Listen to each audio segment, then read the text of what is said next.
I'm continuing to count down my top 5 reasons you should be vegan. We started with the fact that you have principles and you want to live by them, even if they lead you to an uncomfortable place. That's where I think most of us live, is wanting to make sure that we are good according to our own internal standards.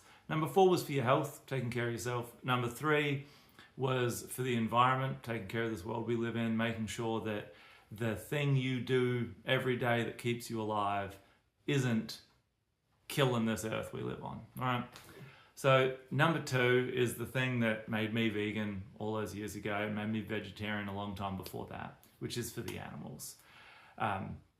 I think this is why I started with the principles, right? If you've got principles, I think most of us care about animals to some amount. Most of us get a little bit sad if we see a bird that got hit by a car or a deer got hit by a car.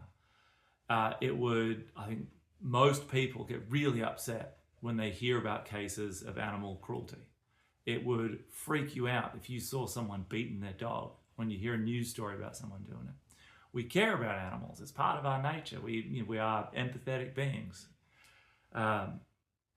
So examine that. If it freaks you out, if it disturbs you, if it makes you sad to see animals getting hurt, getting abused, why would you want to benefit from it?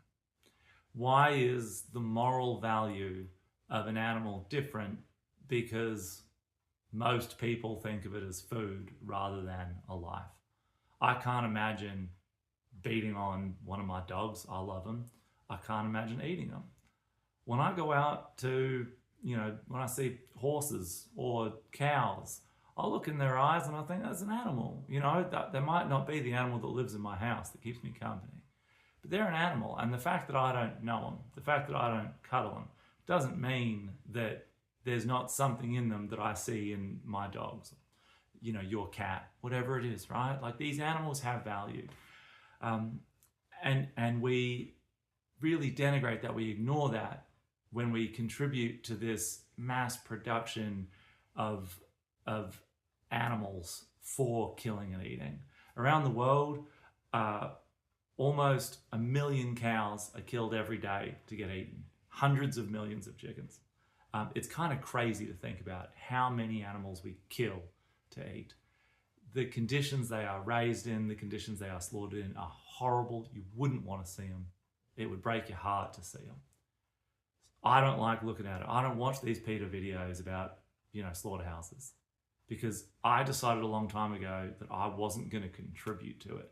I encourage you to do the same. Reflect, work out what your value is about animals, and live up to it.